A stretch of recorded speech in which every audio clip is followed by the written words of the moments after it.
You're listening to a Time Machine podcast.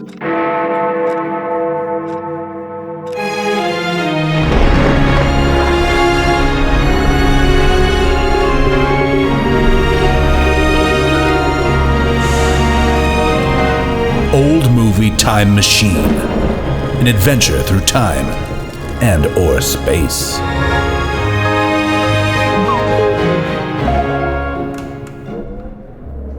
Hello everybody and welcome back to Old Movie Time Machine. This is the show in which we use color motion picture films made in the old US of A, except for today. Between the years of 1945 and 1965. And what we do with these films, we're using them as windows into the past. We open the window, we climb through, and we explore the world and the people living in that world beyond the window. And while we do this, we're going to be asking some critical questions, such as these people that we're observing, we're watching their behaviors, taking notes, bringing back information. Who are these people? What are their habits? How are they treating each other? What decisions are they making? And why are they making them? And also, inarguably the most important part, what are they wearing and what do their living rooms look like? And then at the end of the show, we climb back through the window, we come back to present day, and we ask the ultimate question on behalf of all of society here in the early 21st century, which is, hey, you guys, this movie, the one, The World Beyond the Window, all that, the stuff I was just talking about, do we just keep watching this thing? Do we keep watching it? Or do we just cast it aside, let it kind of fade off into oblivion because there's nothing we can learn from here? We're going to find out. But who am I, by the way? I'm your host through time and or space, Justin Zeppa, joined as ever by my international panel of experts at being human in the early 21st century. Starting on my left, she's back with a vengeance. She's here. She's drinking water. Get used to it. Shrishma Naik, welcome back to the program. Hey guys, what's up? Nice to see you. Thank you for joining us, even though we're watching this movie today. And then to your left, across the Atlantic Ocean, beaming in, my sister and yours, Carolyn Naoroz. Hi, sis. Hey there. Welcome back to the program. Love to have you. Thank you as well for showing up. Always a pleasure. For In the Cool of the Day, 1963, today's motion picture extravaganza. You guys, well, first of all, just some slight housekeeping here. It's really nice to be back. It's 2023, as we referenced last week with Funny Face. But I did want to note that, like, it's nice to be making new content, right? Because what happens is when you take a break doing shows, people tend to listen to like the last one that you posted, right? Which happens to be An Affair to Remember that was out there for the entire holidays. Mortifying in that I missed at least 45 minutes of it. It was rough. So everybody watching the movie. Yeah, watching right. the movie. Yeah, right. Yeah. Sleeping through the first half of the critical year-end movie. To the best of us. I know. And again, I apologize for that, but it's nice to be back, be on the ball, to have actually watched the movie we're making a show about today. You watched Funny Face? Oh, yeah, but I've been watching Funny Face for years, okay. so right. that one like I knew pretty well. Okay. That one's like in the canon. Okay. Yeah, exactly. Gotcha. We could have talked for 3 hours without having watched it. Easy. Interesting. Okay. This one, though, In the Cool of the Day. Now, I made a little disclaimer earlier during the intro. This is, normally we're talking U.S. life and culture. But here, this is actually a U.S.-UK co-production, I believe. So it is very British in flavor and style. And even the American parts seem very British. Right. So let's just keep that in mind. But hey, come one, come all. Of course, one of our castmates, Catherine Sherlock. This is her bread and butter. Of course, it's where she comes from, just talking UK culture. Could not be with us. She is in the UK. That's how much she loves it. But she will be rejoining us shortly. Okay, so let's get into this. In the Cool of the Day. Right off the bat, this is an MGM picture filmed mostly in the UK, although they did go on location in Athens and the rest of Greece when they go on their little road trip later. Oh, yeah. Speaking of, guys, it's February. It's a time of romance, right? So our theme this month, as stated before, is romance abroad. Right? We got to get out of here. Yes. It's cold here. It's February. This sucks. Let's go on vacay. Let's go to the continent. let's fall in love. All of us, right? So that's what we're going to do here. But where are we going to start this movie? New York City. Yeah. You know, it's a movie from this era. We got to start in New York. There it is. Surprise, surprise.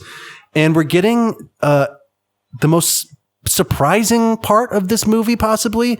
Nat King Cole singing the theme song. Super classy. Love Nat King Cole's voice, of course, an incredible singer. How he got roped into doing this, I have no idea. But here he is. So just enjoy that for 3 minutes. This movie also had one black person in a non-character of servitude. Yes, but he doesn't get any lines. He's introduced at a cocktail party, but he just like nods. I don't even think he gets a line because they would have had to pay him. Yeah. The first lines of the movie, though, after we watch a car drive from the airport in New York to Connecticut. He's driven by an African-American chauffeur in a kick-ass station wagon, really nice station wagon. And, of course, this character is in servitude to an English white man, but a white man nonetheless. And he also talks about Mr. Sam prefers things like this, which is just a weird bit of phrasing in the world of servitude. Mr. and Mrs. So-and-so. But there it is. It's a blink and you'll miss it. We never see that character again. And we meet Murray Logan, played by, what's his name? Peter Finch, I think. And yes, he is being, as you know, so he is taken out to Connecticut to this big old house owned by the Bonner family, Sam and Christine Bonner. It's called Runnybrook. And it's just this like heap of old style, like country palace or whatever. Lots of wood paneling, lots of copper plates and things like that. Kind of rustic, yet you know that there's like millions invested in it somehow. It's that old money. Yeah, it seems kind of like old money because we're talking, and not just old money, but like old publishing money, because we're talking about, what are they called? Atlantic Publishing or something like that. And this guy, Sam, he is part of the family that owns at least the U.S. branch of publishing. Again, we've seen it a million times at this point, but publishing is the hot career move. Like you're going to be either an editor or a writer. And magazine. Exactly. And it's the same thing as internet startups today. It's just very in vogue, you know? So anyway, we find out that this guy, Murray, who is from the UK, he is a freshly ordained member of the board and is being welcomed into like the inner circle by Sam. And while he's wandering the Bonner house, Murray catches sight of a sketch that's framed and placed on the mantle of this country home. And it is of a beautiful woman who we then find out is Christine Bonner, Sam's wife. Right. Now, Sam, we don't get a lot of Sam in this movie, but we do get enough to know that his father, who I assume is also part of the publishing empire. I would think so. Was that not did he meet the father? He does meet the father, yes. Okay. Frederick, I think is his name. Yeah. But he's recently had a heart attack. Right. And also at this time, Sam's wife, Christine, has left him, has walked out of the marriage. And he is obviously a little bit upset about this, although his reasons are kind of bizarre. The whole, like, why she left was also a little bizarre because it wasn't clear to me why she left, apart from he was babying her, maybe? Yeah, that was the impression that I had as well, was that she wanted more of like an equal partnership, and he kind of treats her as this fragile little broken winged bird. Yes. Right. They use that term. So like, she's just a child, you know, like what does she know about what she wants? And I think there's even one line where he's like, she's not strong. Maybe that's why I love her, or some weird. Yeah. So there's okay. There's a little like daddy aspect to the dynamic, which is, you know, I mean, right? Carolyn? Obviously. I mean, and to a certain extent, she does the same thing when she sort of transfers her affections to Murray. Yeah. Yeah, that's true. Definitely. A little less... I don't know. It seems a little bit more open between them than the Sam dynamic, which is obviously like it's a power thing. It's not really like a money thing because apparently she comes from money, is what we're led to believe from. And there's this whole mystery about why is she so fragile? We're not quite sure. I mean, I was actually watching this movie and paying attention, and really like, what's wrong with her? No, it seemed very almost so Victorian. Quickly. It seemed very Victorian, where it was like, she has some mystery illness and we're not sure what it is, but she's tight in her corsets and her husband is oppressive. And, it just seemed not of this time period for some reason. Darling, is your fibromyalgia acting up again? Right. Good heavens, please take to bed. Your poor IBS hollow-boned bothering ankles. you? I don't know. Here, drink some of this ouzo. It's good for digestion. So what we do learn, you're right, it is a strange setup and it happens really quickly, or so I thought. I don't know. I watched this twice. Too. The first time I watched it, it was just like when she gets sick at the end, I was really surprised by it. I was like, why is she sick all of a sudden? This is ridiculous. I had to go back and rewind it and be like, did she just die? Yeah. In the end? I think she does. Right. But like, that's what Wikipedia told me. I had to like rewind it. Like, did I just miss this? I know. And my interest was waning by that time. So like I looked away from the screen or went to get a drink or something like that. And I came back and it was just like, okay, she's in the hospital. She's in an air tent, I didn't want you to an oxygen she's tent. In her ET sick bag, as I call it. And she's like saying, I didn't want you to see me like this. And then the next thing I know, it's just the end. Like, what the fuck? What happened to the movie? But because he goes back to Greece and just looks at stuff. That's the end of the movie. Reminiscing about and she has this odd obsession with Greece. Like her whole reason for being sort of, even you can tell even in the beginning when Murray is there and she's like talking to her father-in-law and she gets into some conversation about Greece then. Like she's obsessed with Greece and therefore obsessed with Murray because he's lived in Greece. He's her gateway to Greece a little bit. I don't understand. Well, so what I got the second time around, I was paying very close attention, even though I really didn't want to what Sam is telling Murray when they're hanging out initially, which is that this is after we actually meet her, but they go to like a cocktail party and Sam and Murray go off into a bedroom to like talk about what is going on with Christine. Now, the lead up to this is that Murray goes to pay tribute to Frederick, the ailing father. And while he's there, he meets Christine in person, who is also there to see Frederick as well. And there's a little spark and all this, like she's a beautiful woman, Jane Fonda. This is like, oh, she's beautiful. She's amazing. And is very charismatic, but does have that sort of wounded bird quality about her. So anyway, later at this cocktail party, Sam pulls Murray aside and is like, I heard that you saw Christine. What is going on with her? And he's like, oh, I don't, it just seems like that. I don't know. I can't explain it to you because he barely knows himself. But Sam then explains that she's very fragile physically. When she was young, she had like multiple lung operations and is very susceptible to pneumonia. But she'll outgrow it. But she's an adult woman. Will she? Like, yeah, right. Will she? I don't know. But I feel like this has sheltered her in a way. So the idea of going to Greece is like, this is thrilling. Like my health usually doesn't allow for me to travel. Again, like you say, Carolyn, very Victorian, very, where's my fainting couch? Like what is this? After this, they've had a very nice time dating, effectively. Like it's really weird. Hanging out. They're like chilling, bro. They're chilling, right? They're chilling. And Murray goes back to London and he returns to his wife, Sybil, played by Angela Lansbury, who spends a lot of time hanging around at her house. And at this point is listening to Somewhere Over the Rainbow as sung by Judy Garland over and over and over again. And then we notice she also does some around the house projects like making lampshades, which, she's like, I made a new shade. Check it out. She turns the lamp on And as she does, it lights up her face. And then we see the scarring. But it is very quick when it happens. Right. I didn't notice it. And he is just totally, I don't know. He's borderline disinterested in anything she has to say. She's borderline disinterested in what he has to say.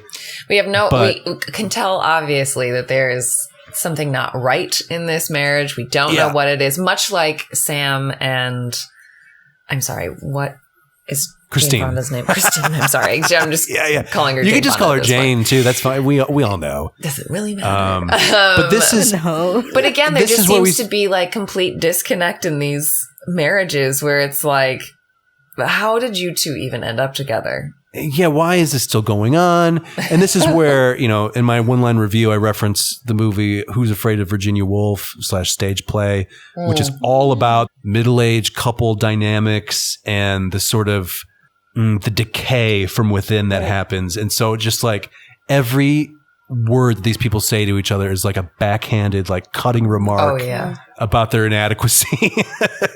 And it's tough to watch. It's a real nightmare. So we're getting shades of that here. But the interesting thing is neither of these couples have children or like family lives that would. They did have. Well, that's part of the issue, I would imagine. Right. Yeah.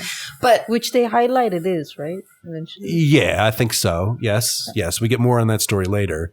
I think that's child rearing and raising young adults, kids, whatever. Like it's super taxing on any relationship. It's interesting that, especially for Christine and what's his butt. Murray? No, Sam. Sorry, Sam. It's like, okay, so she's so fragile. They can't have Why are you kids. so confused about these names? Are you not in love with each and every one of these characters? Anyway, I was going to say, like, you kind of feel like that's where a lot of the friction, obviously, like maybe modern day marriages, but I'm going to say maybe in general, historically speaking, it's like differences in child rearing, financial differences or like approaches to finances, and then like differences in religion and things like that. Like some of those big tentpole things in seeing eye to eye with someone or getting along. Sure. It's sort of like, right. But there's no kids for them to be upset about or be like, I'm exhausted. So they just seem really exhausted with each other for not having for like living separate lives and, not having a lot of pressure, so to speak. Yes. I mean, it's largely, we see their home life. It's Sybil watching television or listening to records and Murray reading his goddamn newspaper in the other room. And that's it, and then maybe we kind of bitch at each other a little bit and then good night, see you later. Now, to be fair, Murray does make a nice gesture and he brings her back a dress from the US but she's so cynical about it all. She's just like, well, it's just the thing to excite the grocery boy, but I don't suppose anybody else will see it because of her mysterious scarring. She doesn't like to leave the house that often. She doesn't feel comfortable because she feels like everybody stares at her and everything. So she doesn't get out that much. I think it's a fair setup of two unhappy couples. Yes. And which is looking at the bridges between then and now. I think, it's still problems that people face today. Oh yeah, these are just human problems. Human problems, right. They they resolve it by, cross-pollinating. No, I'm just kidding. They figure out something for themselves. Right. I mean, it happens. I mean, I guess exactly. I don't know. But, so she's real, for whatever reason, she's real salty about this dress. Right. And he's like, well, you know what? Okay, darling. I was trying to be nice. Why don't, yeah. But he knows that she's just not happy with him. Well, why don't we go to Greece? He floats this idea. Why don't we go on a trip? We never go anywhere. You don't like to leave. Why don't we go somewhere and go see some stuff and have a nice time together? She, of course, takes this in a very cynical way and accuses him of philandering, basically, and is like, oh, I see. You're being nice to me because when you were in New York, you were being a little naughty Murray Logan. Which is not wrong. Well, I mean, he's having some dates. Nothing's physical is happening, but he's emotionally cheating. He's emotionally smoking with a strange woman. Hey everybody, Mid-Roll Jay-Z breaking in here per use to remind you about the fabulous products that we have available for you from Old Movie Time Machine. You can visit us at our TeePublic store, of course, and get yourself some merch, get yourself a little t-shirt, a little notebook, a little coffee mug, something like that. But also, you can join us at the Boom Room. It's our Patreon page, where for only $2 a month, you get double-length episodes, ad-free. So if you're hating what's happening right now, me reading an ad, you're not going to get that on the Patreon feed. So join us. $2 per month. That's like nothing. That $2 is actually less than $0 in certain quarters, certain circles you can travel in. But join us there. You get twice the content, the full conversation about each and every movie that we do here. And if you join us, I'm going to thank you like I will right now. Thank you. And now back to the show. So, they decide to go to Greece. And on the plane there, it's just champagne all around. And they talk with a Syrian archaeologist friend of Murray's.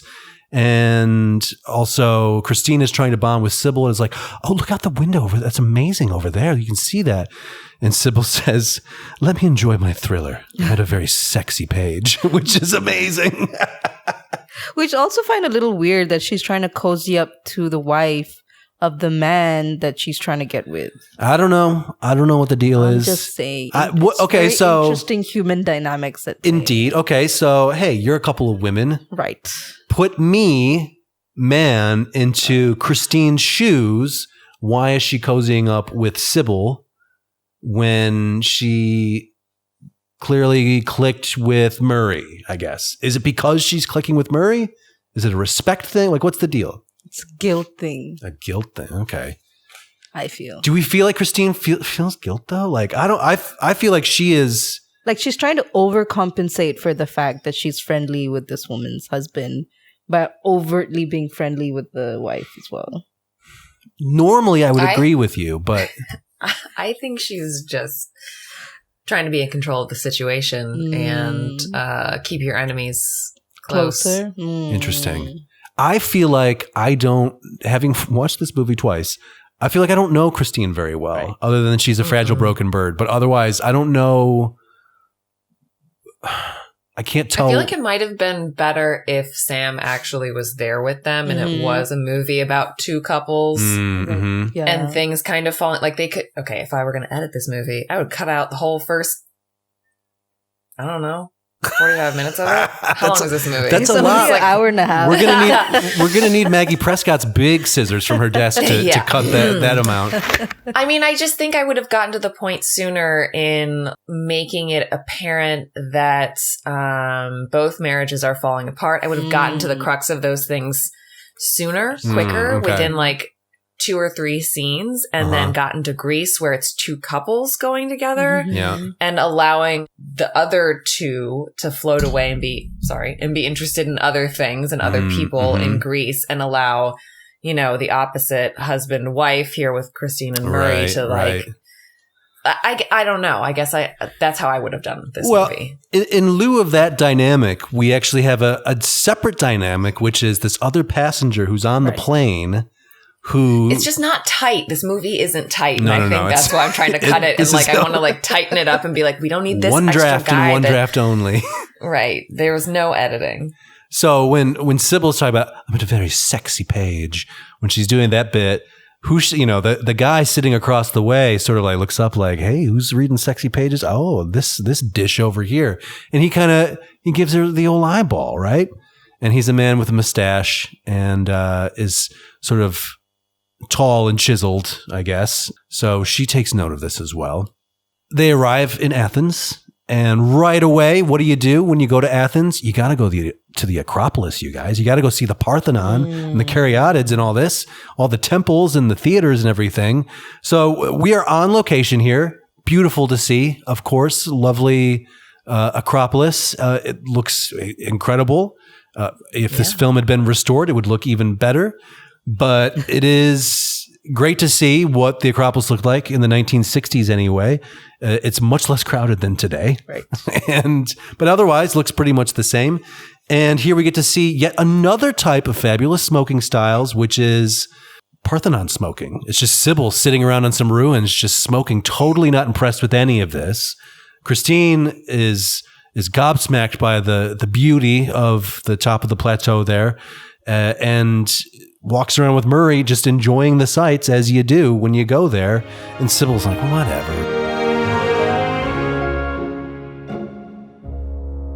The next day, Murray and Sybil start digging the daggers deeper, and she taunts him for not sealing the deal with Christine. She's like, I just assumed that you were together now. And he's like, oh, it was just friends, just hanging out. What's the big deal?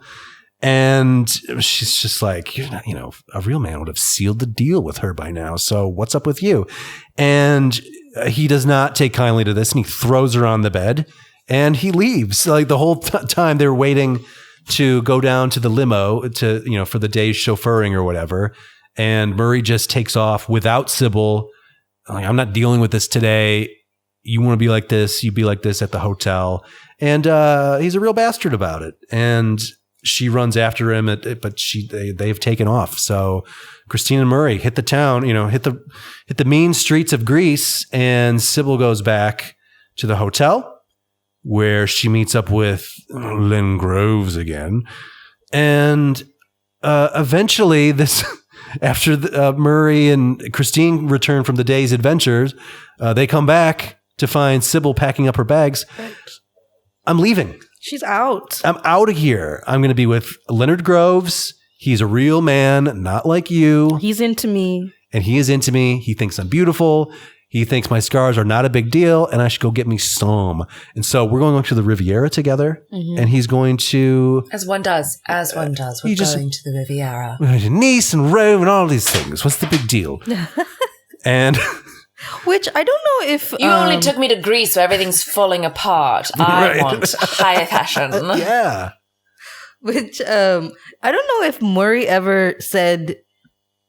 it was never implied in the movie that Murray didn't find her beautiful because of her scars. I feel like that's also... Right. Yeah, I think it's... never like a... No, it's more of like the head games they play with each other is more the blocker... Right. Than what she looks like, because as we said, she looks fine. She has a scar, as do we all. So she packs her bags. She's like, all right, I'll see you later, and she just leaves the movie. It's a bold move on her part as an actor, but she's just like, I'm packing up my things and leaving this movie. Farewell. I have murders to solve. Yeah, exactly. Right? Exactly. And books to write about them. And she stops on the way out to knock on Christine's hotel door and be like, he's all yours. And then she just takes off. And Christine is sort of, again, I don't feel like I get Christine's inner world here as far as like, is she happy about this? Is she upset about it? She's just sort of like, she's always so like in angst. Well, she's very nervous, kind of hand-wringing type of person. But otherwise, like in these moments, she's just sort of wandering from hotel room to hotel room, just sort of like, what's that all about? Like what's the big deal? But they decide to press on with their touring, and Murray and Christine then go to Delphi to go check out the ruins there. Delphi, of course, as they mentioned, it's the hub of the world, or the navel of the world, as seen in the ancient times. And that's where you could go get your fortune told by the Oracle of Delphi. And by which I mean... As she breathed in the fumes. Exactly. So, Shrishma, are you familiar with this process? Okay, so they have a big temple at Delphi. Oracle was high. They burn some magical plants underneath. Okay. The smoke rises around the Oracle, who then gets sky high. And then the Oracle, I think traditionally a woman, would give an answer to your question, but in a way that's sort of like open to interpretation. Right, so like somebody shows up, hey, Oracle of Delphi, my wife is pregnant. I'm wondering if it's going to be a son or a daughter. So the Oracle goes, gets real high, comes back with the message: boy, no girl.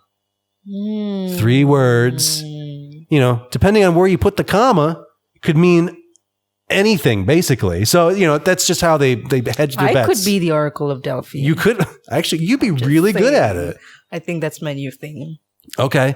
I think this is a career change social media account for you. The exactly. Oracle of Reykjavik or whatever. This could be the thing for you. So here we have another type of great smoking that you can do. It's called Oedipus smoking. And this is Murray at the amphitheater at Delphi reciting some, I think it's Shakespeare maybe, while smoking a cigarette. And it is a fabulous way to have your cigarette. If you must do it, please go to Delphi to do it and then do it while performing at an abandoned amphitheater.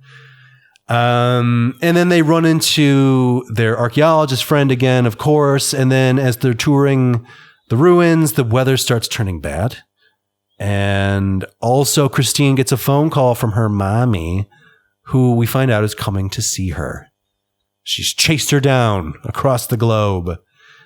So they take off because we don't want to run into mom, especially not at Delphi.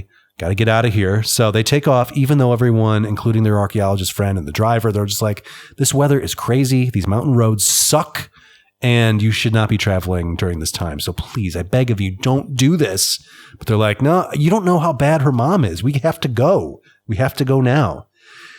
And so they drive against everybody's wishes, and it's, terrible rainy weather, and Christine catches a little chill in the back seat of the car, and they wrap her up with blankets and everything. And then the weather seems to kind of like pass over and things seem fine until a very shoddy driver is driving parallel with somebody else in the other lane, and they have to like spin out of the way to avoid an accident, and they crash the car off the side of the road. And I suppose this kind of mirrors Murray's previous car crash. Kind of like... I was thinking he's been in a lot of... It's an echo of that. I'm not sure what... It's not... I don't know what the narrative purpose of it would be other than like, boy, he does get into a lot of these, doesn't he? He needs to be safer. He needs a smart car. So... Anyway, they get into this accident, but they do manage to unstick the car, and then they take the car down to a ferry across the bay. We get like an extended Greek dancing scene. I mean, we're in location. Let's shoot some Greeks, people, and let's shoot them doing their dancing, their cultural dancing, which they do. And Murray and Christine join in. Fall in love. They get back across the bay, and she is so sick. We're missing one key aspect, though. Before the sickness falls, before she gets sick, they got to do it. Oh, right. Which is what happens. So they dance on the ferry forever. Then they get some drinks. Mom calls again. Sam has written everyone... Or no, I'm sorry. Sybil has, it turns out, has written a letter to like everybody they know talking about their torrid love affair, which is not really happening, only in an emotional sense. And this seems to be enough of a trigger to where they can like... have some drinks and then hook it up. And they do. And they have a nice time together. Congratulations. Good for you guys. But then, of course, as soon as things are golden between them, she gets sick, right? And we knew she was a frail little bird. So she falls ill, calls her mommy to come pick her up and take her to the hospital. That was a really like rookie move. That you don't call mom. See, but this is the, this is the thing about Christine, balance. right? Like, we don't know. I don't know. Like what, again, Christine, who are you? Right. What's your deal? Like you hate your mom, but I guess you hate the idea of Murray seeing you sick and frail more than the idea of hanging out with your mom, I guess is the deal. I don't know. If you can explain it to me, partyline@oldmovietimemachine.com. I mean, I couldn't. Murray has second thoughts on his drive. Where he didn't kill himself this time. I'm wondering what that sentence means. Hold on. Oh, so Murray finds out about the sickness. He's driving to the hospital or like the town or wherever she's at. And this is where he's sort of like flashing back while he's driving, thinking about what everybody else said about her and her behavior. And he's like, I wonder if she is too fragile for me to love. I wonder if this is not going to be a great idea. What did you call her? Blown glass? Yes. Be careful with her. Handle with care. Please wrap her in tissue paper before you stick her on that airplane. Gentle, easy. So he shows up at the place, but is intercepted by mom, who is like, you could have taken care of her at the very least. I don't know why mom is also kind of sounds very English. I guess it's the North Atlantic dialect that we've talked about before. That's sort of New Englandy type of thing. It's like, it's close to English, but with American flair. Anyway, it turns out that Sam is here as well. And he meets up with Murray, intercepts him before he goes to the hospital. They share a drink. Sam, having received Sybil's letter, is like, okay, so now I know what the deal is with you two. And he's really chilled out about the fact. He's pretty cool with it. Yeah. So he's more upset about the fact that she got sick. And he's like, if you're going to fuck my wife, like you could have at least kept her warm, like you could have at least given her some Robitussin or something like that. Make sure she was taking vitamin C to avoid this illness. We all know that she's going to get sick. She is fragile. And so while I'm not too upset about you fucking my wife, I do take issue with the fact that she's now in hospital because you can't wrap her up right, So, it's a take. Good for them for being adults about it, I guess. And finally, we get to see her in the hospital. Oh, God. And she has been placed in a bed surrounded by her clear plastic ET bag, which is, I'm referencing, of course, the end of ET when he gets sick and is in that terrible so basically, plastic bag. She couldn't take his foreign objects in her body. That's one interpretation. Of it. Wow. It was too much. Foreign entities. Too much foreign entities in her. Yeah.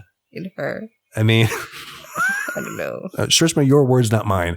But that could be part of it. You're supposed to. Look, it killed her. Somebody. I hope her doctor was advising her. Look, afterwards, go to the bathroom. With cranberry juice, whatever. Sorry, it's all too much. It's all too much. It's all too much. The point is, she's in an ET bag and she looks really bad. She is on death's door. I died from having sex with you. What did you She's got very aggressive sexually transmitted disease. I mean, maybe not causation, but certainly correlation there. So she has to be wondering, like, God, what's wrong with this dude's dick? Like, this is regrets, right? What's happening?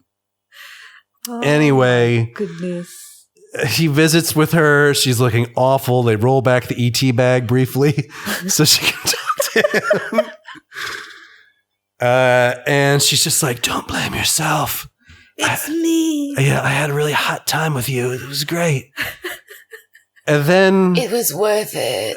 Yeah, well, I mean, let's hope so, right? Like she seems to be real YOLO about it. So I guess he did a fair enough job. And then we dissolve out of there and we catch up with Murray on a ship as he's going back to his island, I guess.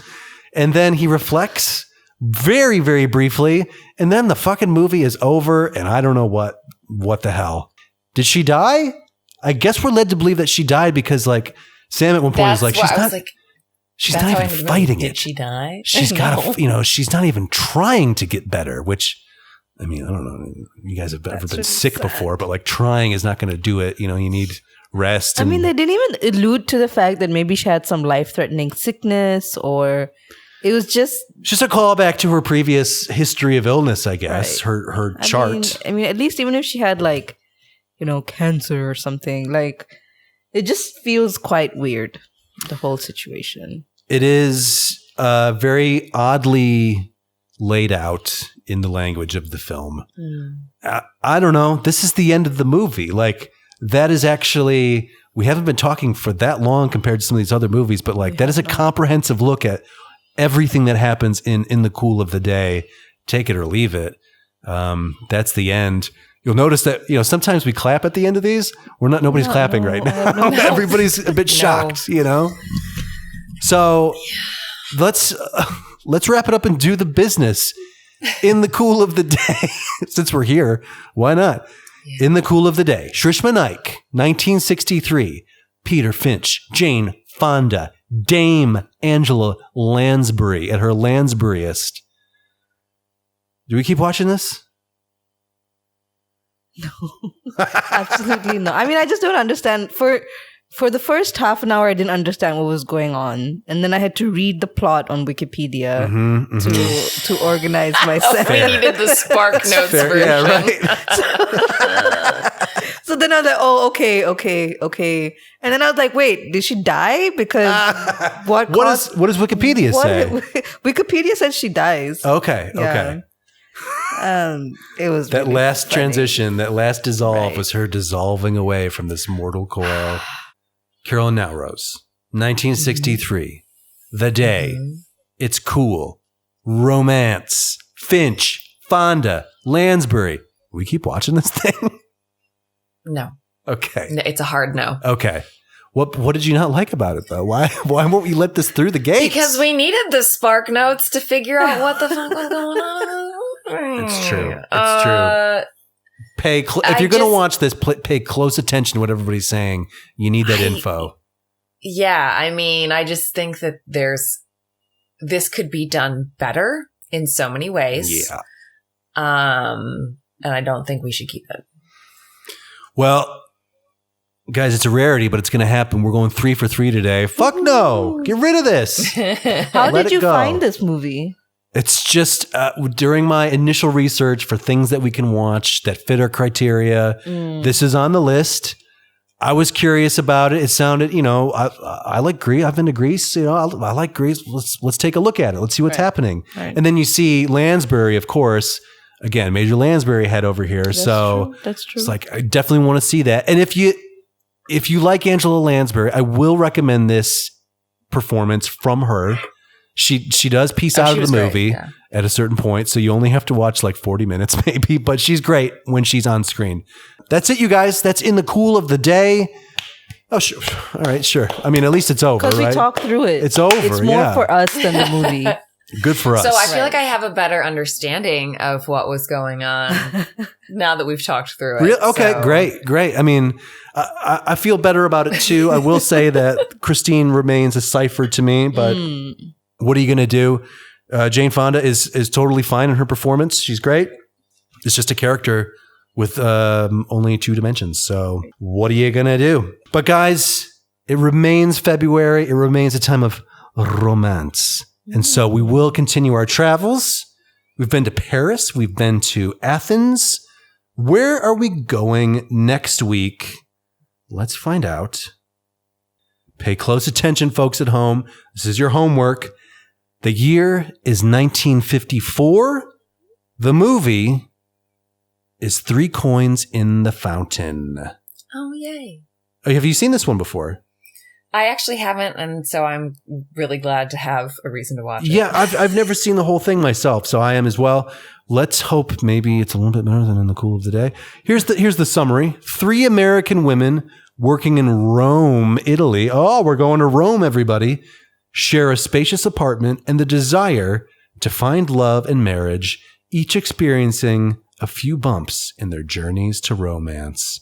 Starring Clifton Webb, Dorothy McGuire, and Jean Peters, a list of people I've never heard of before. So check that out. And until next time, thank you so much for listening. We will see you back here next Wednesday for 3 Coins in the Fountain, where we're going to get a little romance, Roman style. So on behalf of the team here, guys, thank you so much for listening. Shrishma, thanks for joining. Carolyn, thanks for joining. And I will send it over to me in the future to give you the details. Take it away, Self. Thank you so much. Me from the past. Great job, team, back then. As today. But you tell us. Please write us, partyline at oldmovietimemachine.com. Follow us on Instagram. Follow us on Facebook. Follow us wherever you can follow us. Wherever we are, we need you to be there as well. Next week, as discussed, 1954's 3 Coins in the Fountain. And it's available for you to watch quite easily, actually. You can get it at Apple TV, Amazon, Google Play, YouTube, Vudu, the Microsoft Store, and of course, DirecTV. And if you want to buy it, you can get AMC On Demand, and they have it as well. So go check that out and join us here next Wednesday when we're discussing 3 Coins in the Fountain, a little more romance in old Europa. And until then, please, never forget that this has been Old Movie Time Machine.